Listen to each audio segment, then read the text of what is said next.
I mean, you're just spamming people at that point. You're just sending them junk. It's junk mail, right? It's just the stuff that you don't want, nobody cares about. What people love the most, and this applies to music, and I believe applies to politics and politicians as well.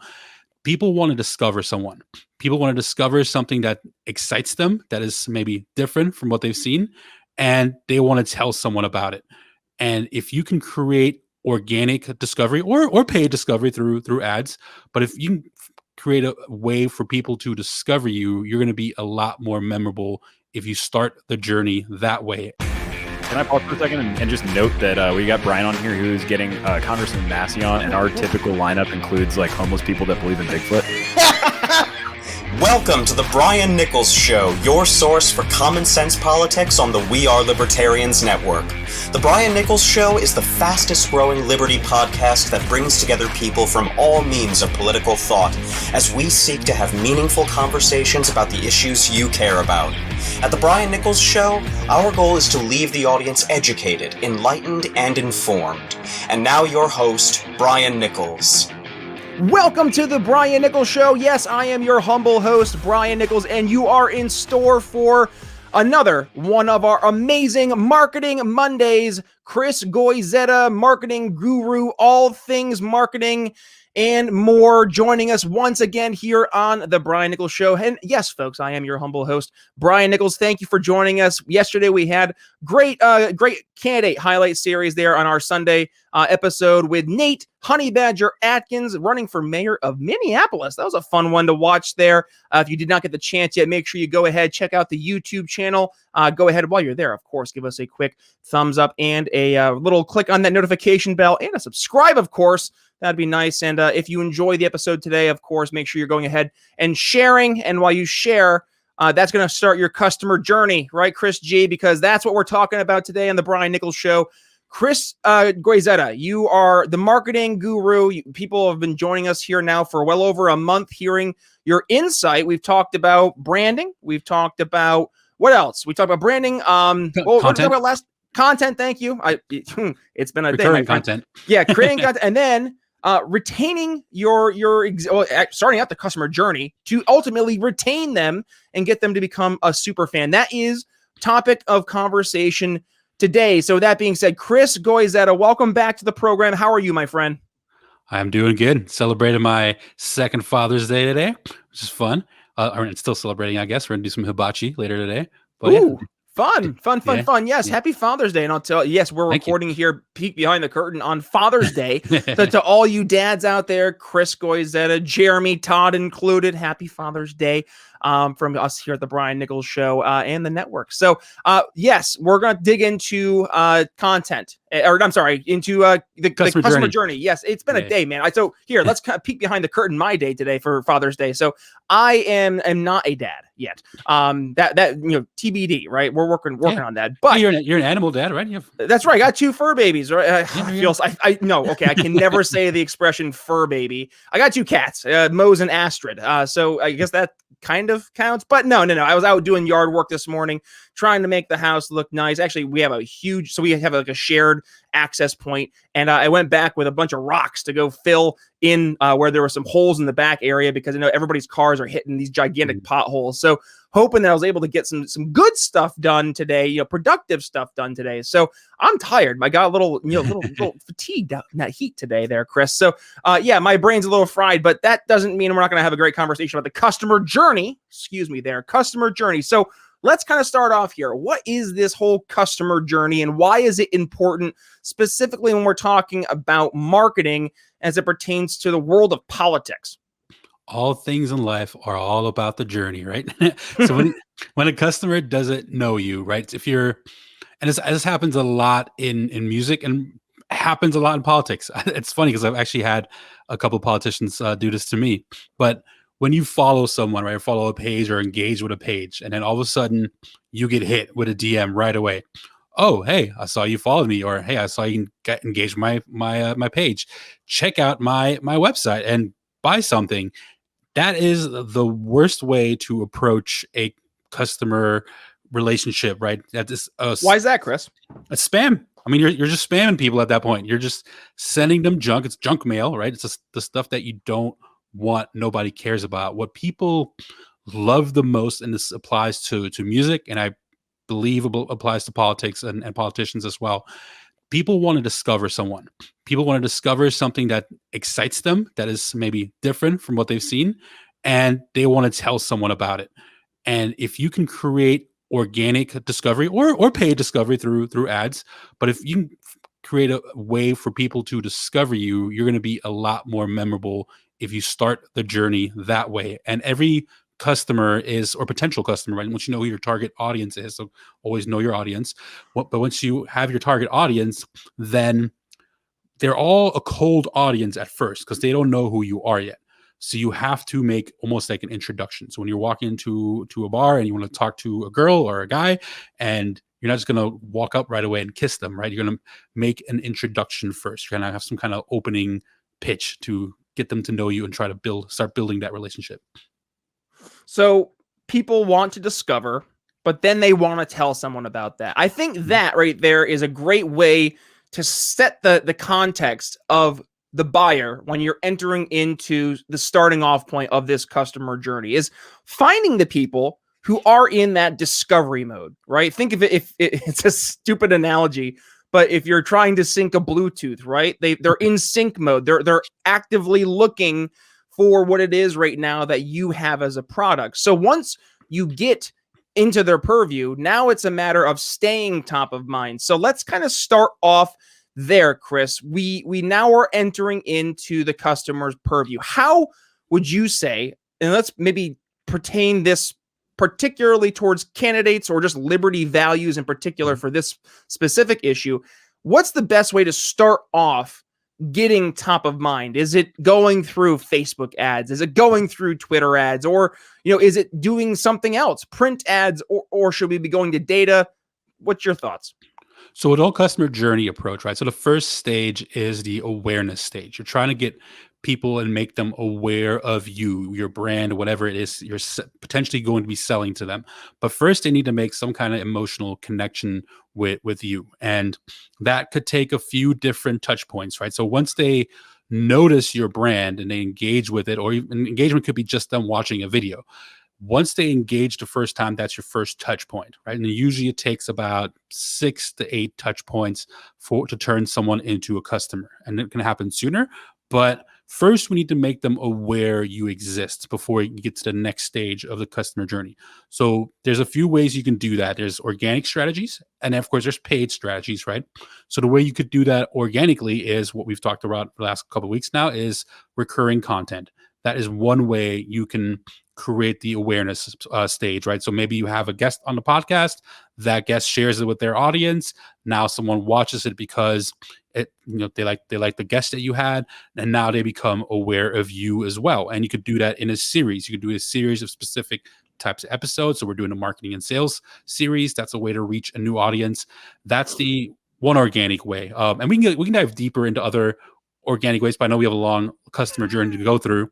Maybe that could be a bonus for the Patreon, where we do deep dives in these steps. Yeah, for sure. And it's more so, I'm just trying to be a nosy little guy here to dig into things. Cause I mean, this is the stuff too, by the way, peek behind the curtain, folks, that Chris and I and the rest of the team at the Brian Nichols Show are developing for what we're going to be offering as really a solution for the greater liberty world. One of the problems, oh my God, Chris, if we had to see the problem right now, it's that we have many candidates, but far too often than not, it's just seeing what works and hoping things work. Well, we know what works, and we have been taking this kind of artist management approach to things that you've been implementing and talking to these different candidates. So we're going to be working more specifically in this exact area. So again, if you're interested, folks, and you're interested in starting off to be a candidate, this will be a great opportunity for the Patreon for sure. So it's at briannicholsshow.com. The Patreon link is there. You can go ahead, $5, $10 a month. Go ahead and subscribe for sure. By the way, great means to go ahead and push the Patreon there, Chris. I know that was unintentional, but okay, how about this? Let's keep going through this customer journey. So we got them. They're interested. They've seen us 6 to 8 times. What comes next? Well, so let's get into getting them to see us 6 to 8 times, right? So now Let's do that. Yeah, okay. We've seen I us. was assuming, I was really anxious and hopeful that they were already going to see us 6 to 8 times, I guess. Just a salesman in you. You want to make the sale right now. Let's roll. Come on. Let's get that money in there. Jeremy's somewhere nodding in agreement. So the difference between marketing and sales is I like to take them on a journey and tell them a story. You just get the money quick. But anyways, so now they're aware, right? They've seen one piece of content, whatever, however we got them to see that, whether it's through an ad or through creating a podcast. And then comes the education stage. So now we need to retarget them. And a way you can retarget them is, let's say I'm a guest on your show. I share the episode, and then I have people commenting on my post when I share the episode. Now you go in and engage with those people that left a comment on my post, right? Because those are probably first time people that have seen your show, right? And now you're engaging with my people in on my post, and then hopefully they get to see another episode, right? So maybe it's a part of a series. We're doing a sales series or a marketing series. Now they want to go see the next guest. So now they have another touch point. Another way you can do that is, so there's 2 ways really. We just talked about the engagement on the social media, the getting them to watch another episode, or if you do it through ads. So the paid way to do it is if you run ads to a specific audience on Facebook, Instagram, YouTube, wherever you're running ads at. Now you want to retarget the person that saw the first ad, and this could be for another podcast down the road, but you want to retarget people that have watched at least 75% of your video if it's a minute video. If it's long format video, but we can get into that in the future. But you want to retarget. What tools would they want to use for that, by the way, Chris? I mean, I know that's kind of digging a little bit more, but are there like basic tools that are out there for people to use that? Yeah, absolutely. So whatever ad platform you use, you should be able to see all kinds of data. And on Facebook, so in Facebook and Instagram use the same ads platform, which is Facebook Business Manager. Then YouTube has their own ads platform, which is through Google, so Google Ads. TikTok has their own, LinkedIn has their own, and so on. But in those ad platforms, you get a bunch of data. And some of those data points are percent views. And they're usually 25, 50, 75, and 100% views. And I retarget people that have watched at least 75% of an ad. Ideally, that ad's anywhere from 30 seconds to a minute. Now, Facebook's going to recommend 15 seconds, but I like the minute because after watching 45 seconds of a video, you're probably a lot more emotionally connected, right? So it's about taking that cold customer, warming them up. We're building a warm audience through awareness and education, and retargeting through education. So now we're warming that customer up. We're getting ready for that sale, Brian. Well, this is what Philip Stutz focus on, right? In the Undefeated marketing systems, talking about getting those people. So one of the examples he gives in the book was talking about school choice in Florida specifically. And in this part in the book, he's talking about who was their target market. Specifically in this case, it was parents and predominantly parents who were in a situation where their kids were already taking advantage of school choice, because in this election, it was 2018, I think it was Andrew Gillum versus Ron DeSantis. And Gillum was strongly anti-school choice, whereas DeSantis was pro-school choice. So what the Undefeated marketing system team, which was led by Philip Stutz when they were hired as consultants, did was they made it a point to make sure that the school choice message, but also the fact that Gillum was anti-school choice messaging, was on top of parents' minds, the ones who were going to be definitely most impacted by the ramifications of school choice policy. And the way they did that was it was on the radio. So when the parents are driving to the kids to the school, they were hearing it on the radio. They would have it in flyers all around on park benches, at the bus stops close to the schools. They made it a point to put physical flyers out around in the community, so parents are seeing it as they're walking into different areas where their kids were going after school when they were picking them up from extracurricular events post curriculum during the day. So you're seeing constantly now they're top of mind. So it's almost in that same mindset of you're retargeting the people are going to be not just the ones seeing the message, but the ones who they are the ones constantly wanting to get drive. And to your point, Chris, going full circle, if you can kind of look at the person who's watched 75% of your video, chances are that they're probably invested somewhat, right, to watch 75% of your video. So now if you take that group of people, you start to retarget to them, and then you just pound that message to make it so they not only see it, but now it's everywhere. That's where it's really, you are top of mind, quite literally, right? Because you're just everywhere. Yeah, and that's such a good point. I'm glad you brought that I guess that physical example up, right? Because especially the past year, I've been so digitally focused. I'm like talking about like social media and running ads and creating content. But of course, if you're running for whatever office you are, Yeah. and you put a big billboard in a high traffic area in your town, right? And then you run an ad. We got some billboard ideas, but then you run an ad in that same area within the radius of that billboard. Now there's a chance that people see the billboard, right? So that's awareness stage. Yep. Then they look at their phone when they get to the restaurant or at home or a doctor's office, wherever they're going. And now they see an ad on their Instagram or Facebook because they just drove through that area. So that's retargeting also. And now that ad, right, it's a little more, probably a lot more long format than just that one billboard. It's a minute video versus just a billboard. Now they're even going to build a deeper connection. Now they're getting educated about who you are and what you represent. Right. Bingo. So we've started the customer journey by number one, getting them on the radar. We've gotten that emotional connection, right? We're building that emotional connection. Now we're on their eyeballs. We're retargeting them. We're seeing them that 6 to 8 times, right? Next step. So now we want them to make a buy, or not necessarily a buying decision, but at least a decision towards making that conversation start, right? So what's the next step there, Chris? So now we throw the bait. Now we're going to see how warmed up they already are, right? So that's the consideration stage. So if you threw the bait at them, would they consider it? So if you threw a ebook at them, like we have our ebook, 4 ways to persuade your, I don't think it's the exact you got me now. 4 easy steps that you can. Oh my God, what you've done to me. 4 easy steps you can take right now to influence your friends and family to help sell Liberty now, something like that. I hate myself. BrianNicholsShow.com/Liberty Friends ebook. And whoever can make sure they get the correct name of the ebook in a tweet in response to this episode, I'll send you something fun, because that was just a abomination there for both of us that we couldn't even get the right name of our ebook here. I apologize. Brain meltdown.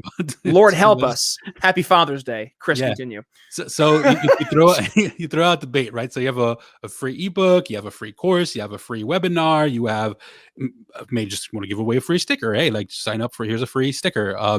You're trying to throw out some kind of bait or some kind of tripwire, right? They call it also. If they're on your website, maybe you're trying to sell them something for $1 or something. And that's another example of giving something away for really cheap. Now, there's some marketers that like the whole tripwire approach because it gives them some kind of revenue, because if they're willing to spend $1 to $5, now you try to upsell them, right, and try to get a bigger sale.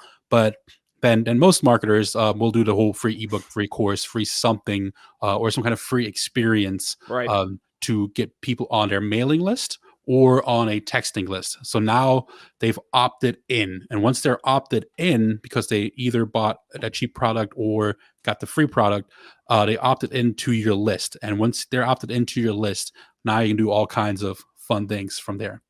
So they opt into the list. What's the list? The list is a list of people now that we are going to actually go out to try and sell. Is that the goal? Yeah. So now we're trying to continue. I know. I just love to hear you say it. I want permission from my marketing guy to now officially go and try to make the sale. So thank you. So you're using the list to now, first of all, now you own the customer, right? Because if you have them on Twitter, on Facebook, Instagram, like you don't own the audience. Like those platforms can change their algorithms at any point. They can kick us off, and especially say like kicking off libertarians. This is the Joe Polizzi approach. Own where you want to be. Yeah, exactly. Own your audience. So you want to get them on something where you have their name and some kind of contact. So ideally, that's email list, a texting list. There's other types of lists you could build in list building. And the other examples are, and I don't love them as much, but you could build a Facebook group. They're very, very effective. Just again, you have the same Facebook problem, right? They're going to have a bunch of other notifications and things that are going off. Which happened to the greater We Are Libertarians network. We had over 2.5K members in our group. Got nuked for no reason. I mean, I think actually, jeez, it just speaks to how stupid Facebook is. Yeah. It was a Jeffrey Dahmer joke about like cannibalism or something, and it was from months and months earlier. And that was like the ultimate nail in the coffin. And we're like, really? Facebook? That's inside a private group? A private group. Wow. 2.5 thousand members. That's insane. Yep, That's gone, just gone though, and that speaks to why it's so important, right? I mean, that's a real life story, folks. Yeah. Keep your list of potential prospects, but also people who are engaging voluntarily in your content. Please keep that, because otherwise, goodness, it just be gone just like that. Thanos snap. Yeah, exactly. So yeah, get them on a list, get them off of social media. You own your list now, and then now you can send them stuff. You can either go right straight for the sale and make some money, or continue building that journey, creating that super fan. And you can send them a couple other freebies, right? Hey, you signed up for this ebook. Hey, here's another ebook. Here's here's another free talk or something I did. But now we're getting ready, Brian, for what you're waiting for. Well, let's before we get to the sale, right? And that will ultimately lead to Jeremy's conversation next week. But retaining, but creating that super fan. So let's kind of set the standard. What is a super fan, and how do we know when we have a super fan? So a super fan is someone that will support pretty much anything that you put out, right? So when it comes to political candidates, they're probably a volunteer on your campaign. They probably have the shirt. They probably have the yard sign. They're probably either knocking on doors, making phone calls. They're passionately posting on social media. So the ones that post on social media about your campaigns, like those are the people that are probably the most likely to almost do whatever you say or buy whatever you want. They're that supportive, right? So as long as you treat that customer well and they feel appreciated and you do cool things for them, they're going to stick around. They're going to be loyal forever. And that's the once we're at that step, I have another thing you will do with these super fans. So one of the stories that gets told, I keep on going back to this book that Chris and I are both reading. It's The Undefeated Marketing System by Philip Stutz. And I know, Chris, you have him come on the show, your show, right? Yeah, in October, but still a long while away. But yeah, it's a while now, but like it won't be. It honestly, we're gonna blink and it's gonna be October. So I can't wait to hear that conversation. I need to get him on my show too. But in the book, he talks about Yeti. And Yeti being one of these companies that establish super fans. I'm sitting here, I got my Yeti branded cup here, and he talks about how you have a company makes thermoses, right, or coolers, but people are willing to take the logo of Yeti and put it into stickers and hats on their cars. And I'm not kidding. I had read that chapter in the book after lunch at work. And then the next day I was on the interstate and I saw a truck driving with a Yeti bumper sticker on it. And I'm thinking, holy hell, there it is right there.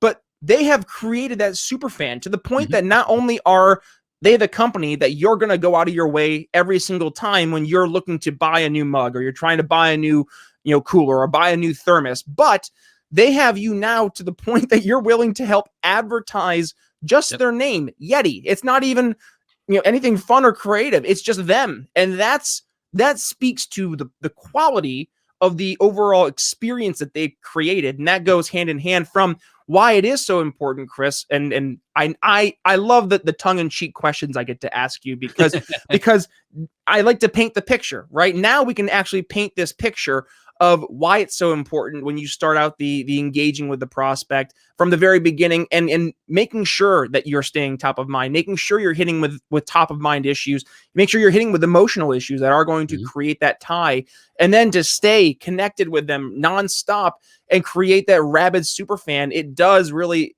go hand in hand with you being successful, because once you can create that super fan, and this is something that Philip Stutz mentions many times, his job is to work himself out of a job, because as long as your fans are going out of their way and being the super fan, that ultimately what's going to happen is they will be doing your marketing for you. You don't have to invest in anything. It's all organic. Yeti is getting marketing by having their random guy putting a Yeti bumper sticker on his truck. That's unspoken and unquantifiable, like, marketing dollars right there. Like, let's tie it to politics. That's kind of why Trump won in 2016. He had, I think it was $2 billion in free media just from coverage. And that wasn't because he was going out of his way and, pumping dollars in for, getting on TV, but rather knowing how to get on top of mind issues and become the story, and to leverage that media to then get eyeballs. And that's how he built his super fans, the MAGA base. Yeah, absolutely. Yeah. So, and you don't have to agree with it, folks, but at least acknowledge how it happens. Learn from it. It's brilliant marketing at the end of the day. It is. And this is what Philip Stutz talks about in the book. Like the Trump campaign, love him or hate him, but the Trump campaign was phenomenal at marketing. Like they just were. Yeah, and that's what creates, your whole marketing system. Your fans will become your promoters when they're super fans, and the best thing you can do this whole thing is basically a marketing funnel. But I like the cyclical approach. So my customer journey image, so I call it customer journey instead of a marketing funnel, is because if you have the infrastructure built out, so your awareness stage, your education, consideration, purchase, retention, right? If that's all built out and automated almost. You can tell your super fans where to send their friends. Like tell your friends and family, go right here. This is the link. You want to click that link because the second they click the link, they're going to see a video. Then they're going to get that pop-up that says sign up for the free ebook. They sign up for the free ebook. Now they're automatically going to get the emails every other day with some fun other bonuses and value.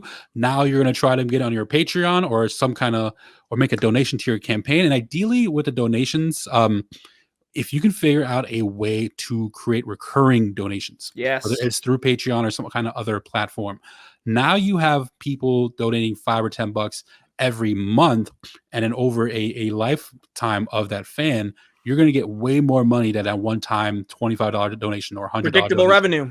And that book is one of those all-time like classics, just from the fact that there are hundreds of organizations that were built upon it. Again, it's called Predictable Revenue. I forget the name of the author, but the idea being, yes, you want to get your customer to, I think it's Jeffrey Gitomer has this quote. He's like, when you're engaging in the transaction, your customer's wallet is open.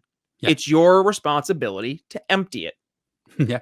It feels icky, but it's true. Yeah, it's so true. Yeah. But and the best kind of customer to get, right? The most, I guess, the least expensive type of customer to get. And us libertarians, we don't have a lot of money. So if the best kind of customer is a repeat customer, because it takes the least amount of money. So if you can build enough of a journey for them to where they become that super fan, they're going to buy stuff over and over again. They're going to donate over and over again. And if you have them paying $10 a month, and then now you have a cool shirt, they're going to buy the shirt. Right. Now you come out with a cool yard sign, they're going to buy the yard sign, or whatever else, they're going to buy it because they're super fans. But it's all about giving them value, right? So yes, thank you. Okay, you took the words right out of my mouth. I'm like, value. That's the Gary Vee in me. Value. Well, it's just reality though. If you're not creating value, and this is something that our lefty friends just don't get, and this is why we're going to be focusing a lot on sales folks going forward for our target market, because when you look at incentive structures, they matter, right? Like, and you have to create valuable, or your service, your product has to have value. Otherwise, there is not an incentive for you to produce that product or service, right? And that might be a good thing, because that might mean that your product or service is being made obsolete by a better product or service, or a similar product or service, but at a cheaper price. Yep. And then that means that you can go ahead and start to focus your time, energy, and efforts in other more productive areas, and to better your individual personal skills to then help make you the more productive person, so you can make yourself the most important person at whatever venture it is that you want to do. Or, hey, by the way, you could always do self-employed stuff. I mean, in the era of 2021, where, I mean, really the possibilities are endless, you could really do anything you want. But again, it has to be something of value. You can't just, make a Che Guevara t-shirt and assume that everybody needs to buy it, right? Lefty friends, I'm sorry, that's not how that works. Also, irony, people buying your Che Guevara shirts, I hope they're putting that money back into their collective pool of resources. Anyways, Chris, I'm monopolizing this conversation at this point, my friend. We're getting towards the end, and I want to make sure we're wrapping up this customer journey, though it never really does wrap up, right? It does always continue on this cycle. Ongoing cycle. Correct. So what would be, if you wanted to put a nice bow on the conversation as it pertains to the one. customer journey. What would that kind of takeaway be for the audience here today?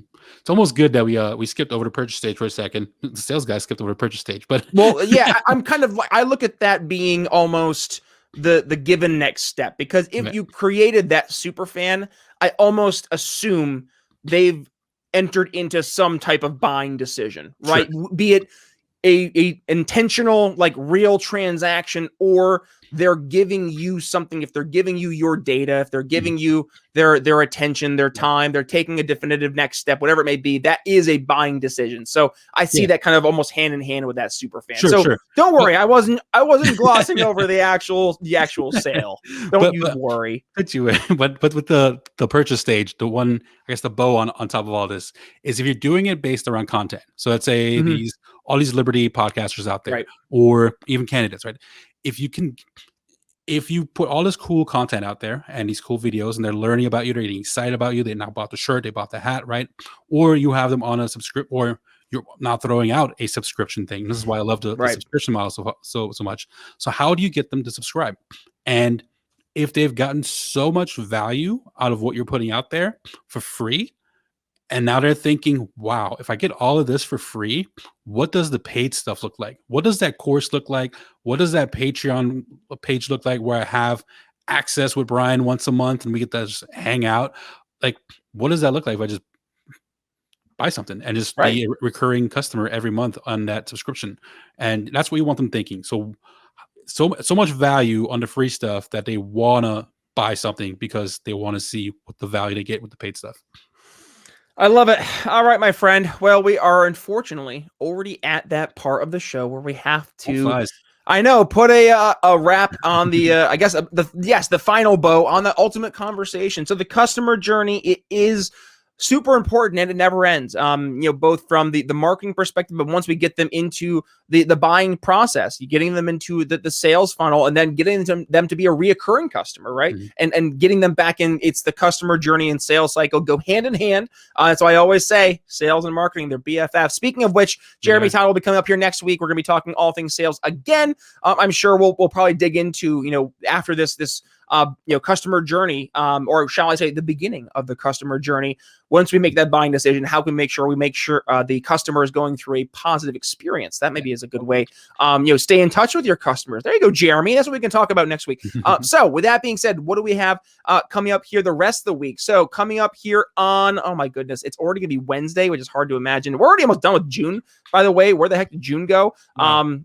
Yeah, I know. Wow, indeed. Tom Queter, he ran for state senate up in New York. He is also a legal cannabis advocate, focusing on the issues that take place. So Thomas, he is wheelchair bound, and he focuses also on the problems with the government trying to do well by providing people in need with services, but they end up causing unintended consequences. He uses his story of a wheelchair that the state was trying to give him, and it was going to be a lesser quality wheelchair, actually debilitate his quality of life going forward. He was able to get the wheelchair at half the cost and for like a third of the time it would have taken otherwise. Actually, I think it may have been less than that. I think it was 2 or 3 months versus 2 years. So it's an amazing story, Chris. I cannot emphasize enough how awesome the conversation is coming up here on Wednesday. So folks, make sure you're tuning in for that. But otherwise, with that being said, please share today's episode. And when you do, make sure you tag yours truly, B Nichols Liberty, Twitter, Facebook, minds.com, and parlor.com. And for Chris Goyzueta, folks, where can they go ahead and find you, Chris? It's Making It Chris G on Twitter, and then makingitwithchrisg.com everywhere else. And speaking of websites, just want to give a shout out, since we always talk about the candidates. Honey Badger, awesome website. Yes. Any candidate out there, check out the Honey Badger's website, because it's a really nice one. Bingo. Yeah. So, and this is one thing that we're going to be doing going forward is, and we might be doing this more for our Patreon subscribers. We're going to be toying around with this, folks. So this is live though. We're going to be talking about which of the candidates we've been talking to you should be looking towards in terms of models. We'll go through, here is a great example of a system you can go ahead and implement if you are a candidate. And by the way, it's okay. Don't reinvent the wheel. Don't feel you're stealing from anybody. Oh my goodness. We are all on the same page here, and that is to get liberty into action in our lifetime. So with that being said, folks, if you really enjoyed the show, well, I would love to hear about it. So go ahead, Give us a 5-star rating and review. BrianNicholsShow.com/reviews. 5 stars and then a quick blurb. What did you get out of today's episode? Did you get to learn how best to get your customer journey going in a positive direction? Well, I would love to hear it. I know Chris would love to hear about it too. Oh, yeah. And hey, we had that great review there from Aaron back last week regards to the sales episode. So yeah, let's give Chris some love too, folks. And go ahead and give us, again, 5-star review, BrianNicholsShow.com/reviews. Also, we've talked about it throughout the show, the Patreon. If you want to become a supporting member of the Brian Nichols Show, BrianNicholsShow.com. You can see the Patreon link right there. And you can become a $5 or $10 per month subscriber. But either way, you're going to get, and you can see it in the backgrounds behind both of us, but I'll show it right here in front of the screen. That's right. One of these don't hurt people, don't take people's stuff bumper sticker. And also you're going to be putting into, as we go into Q3, this is when we're really going to be hitting the rubber meets the road. The Patreon has been building up now, and now content time comes. So we're going to be doing roundtable conversations, really deep dives into sales and marketing, answering all of your questions that you folks have and more. So again, if you're interested, head to our Patreon, BrianNicholsShow.com. Also, we have an awesome brand new shop with Proud Libertarian. I love it because one of the most important things, you know it, is piquing interest. So how do we pique interest? With some pretty awesome swag. So with that, I'm going to go ahead and quickly share my screen. But as I'm doing that, you can head to BrianNicholsShow.com/shop. And you too can go ahead and check out the brand new Brian Nichols Show shop. And here we are for the YouTube subscriber. You can see our Life Gets Better t-shirt, which was inspired by the one and only Remzo Martinez. By the way, I'm going to be over on his show On the Run with Remzo W. Martinez talking about our brand new ebook, 4 easy steps you can implement now to sell liberty to friends and family. There you go, Chris. I remembered it this time. You write it down. That's right. Yeah. Cool Mask Bro t-shirt. Alexa, overthrow the government. Google, overthrow the government t-shirt, bumper stickers. We have good ideas, don't require force, question everything, snapbacks. And of course, one of my all-time favorites, make conspiracy theories again. So if you're interested in getting some awesome swag, head to Brian Nichols Show. BrianNicholsShow.com/shop. By the way, use code TBNS at checkout and you get 10% off your entire order. BrianNicholsShow.com/shop. So with that being said, Chris Goyzueta, final thoughts for the audience this week, or do you have a fun tip we can leave? I know Jeremy's been doing his sales tips. Do you have a marketing tip for us to wrap up the week?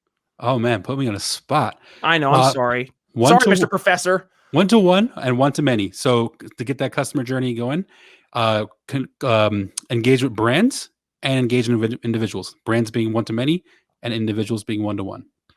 The professor has spoken, folks. So if you're interested in learning more, yes, make sure you check out Chris G and his awesome podcast, Making It with Chris G, where he's digging into the music world. And I always love to hear some of the fun guests he brings over. Also, he's been bringing some awesome guests from the music world over my way.